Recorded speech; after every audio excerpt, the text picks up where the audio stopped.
Today, we'll talk about one of my previous video about insurance companies paying $123,000 for my dad's hospital stay was 100% false. So no, I did not lie, but it was a made up number. And so here we go. Today will be a rabbit hole on healthcare. You'll 100% learn something about the healthcare market and incentives in this video. You may not learn as much about UI and design. So thanks, Cassandra.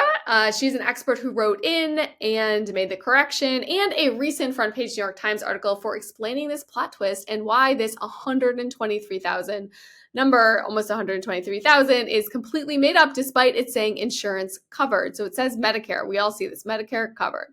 Whew, okay, there we go. And now we are going to go to Medicare to see what? They actually covered only $7,500? Like what? Okay, so Cassandra is going to break it down for us, and we'll kind of try to figure out what's going on here. So the first thing to note is that our doctors, our hospitals, have a list of procedures, and these are CPT codes. So there's a lot of CPT codes, like a lot of CPT codes. This is just downloaded from the internet. And so every of these codes gets negotiated. So Kaiser is going to negotiate $300 for an ultrasound, and UHG for the same ultrasound will negotiate $350. And so what that looks like then is people say over 500 different charges for the exact same thing. Okay, this is not a surprising idea. It's well known in healthcare that your MRI could cost 5x depending on where you get it. Cool, over that, done. But here's where Cassandra introduces a plot twist that actually surprised me, is that, okay, so your doctor's gonna have to manage all this complexity. They need to know, like, if they cover 5 insurance companies and they have all these thousands of codes, they need to know who to pay what or who to charge what. It's a lot of numbers, and they can't risk billing an incorrect amount to your insurance company and risk losing money. They also can't risk being strong-armed by the insurance agency to skimp on payments. Most of these practices are small business too. Okay, so what do? Well, they create something called a charge description master, CDM. This is a list, just like you see here, of every single service, every single CPT, and the price. And so then the question is, well, what's the price? Well, to avoid errors and, make sure that they don't miss payments, they set the fee to be really high, higher than the contracted rate. So the provider and the insurance company have this agreed upon rate. The charge master description is likely higher. I'm going to show you, okay, in one study, it found that the average cash prices and commercially negotiated rates were 64 to 58% of the charge master's price for the same thing. So what that means is basically they're jacking up prices, even though the negotiated rate that they agreed, that a handshake agreement with the insurance company was lower, people are charging more.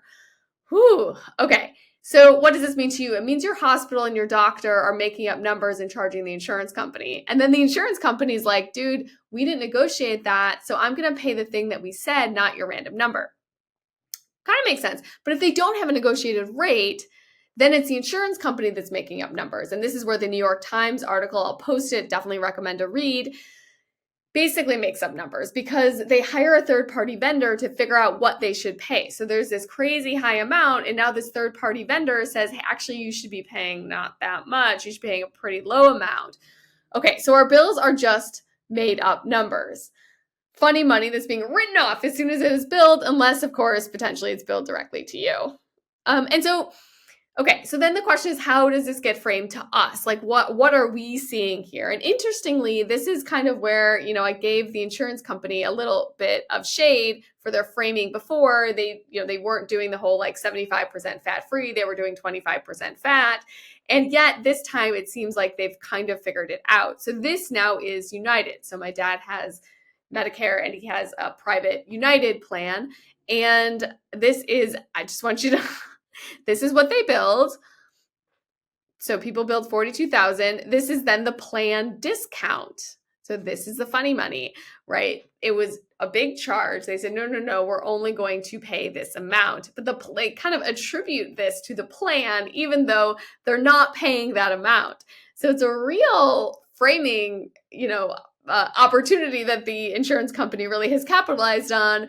But it's saying, hey, we're not paying the thing that the doctor said us to pay. And you could blame the doctor because they're overcharging, or potentially in some cases you blame the insurance company because they're underpaying. Okay, so this one I've just got to pull back, right? Usually I have a UX suggestion for how to fix things, but I'm kind of stumped. So at the face of this could totally seem like a small thing. Like, who cares if there are these billing workarounds in the healthcare system that just have to happen in order to get paid by insurance companies?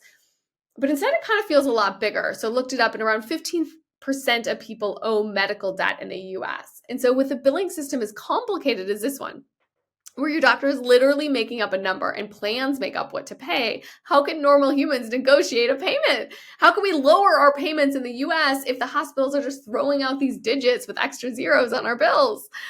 And so, of course, the problem is like a lot bigger. My dad he has two insurances. That's very nice. But the problem is much bigger if you're either not insured or if you're paying out of network. And this is, again, where the New York Times goes in much more detail, saying what happens when you're paying out of network and why people go into this massive medical debt and get these really large bills. And so it doesn't really seem like a UX solve here. It's basically above, I'd say, the design team's pay grade, right? Or maybe I'm not creative enough to figure it out. But I kind of push this one off to the policy folks to like step in with some standardization, some transparency across the providers and payers. So it seems kind of basic. If we can standardize things, if we can make them transparent. And then you're like, if you know healthcare, you're like, but Kristen, that's been tried before. And so actually just recently, a couple of years ago, there was something called the No Surprises Act, which was just this, basically saying like, you can't actually surprise people with a bill. It turns out that really hasn't worked. Multi-plan, the folks that the New York Times calls out for basically undercutting or underpaying when the insurance company is billed for out-of-network stuff, has said that 90% of its revenue involved in out-of-network claims wouldn't be affected with the No Surprises Act, which means that something's off if that's the case. And then the other kind of general thing is the standardization is what Medicare was supposed to really solve, right? And according to the New York Times, Cigna says some of its out-of-network providers last year tried to charge, and this is just 1,904% what they charged Medicare. So the standardization from Medicare hasn't really made it to the rest of the industry. The transparency from the No Surprises Act seems not to fully solve the problem. So again, I'm a little bit confused. And if you have an idea here, feel free to comment. If you know more, obviously this is just a dip in the toe in a very complicated health marketplace. I think there are two takeaways. So first, in healthcare, incentives rule. And so to really solve these problems, we need to deeply understand and design the incentives. And really what we're seeing now is just a lot of incentives at play. And second, to circle back. So yes, Medicare did pay, $7,600 or something on my dad's behalf. And that is very nice. So thank you, Medicare. You do get some credit. Of course, note that my dad, he does pay $4,000 in Medicare premiums, over the year. And he has a $2,000 deductible. So they just get some credit. They don't get $123,000 worth of credit.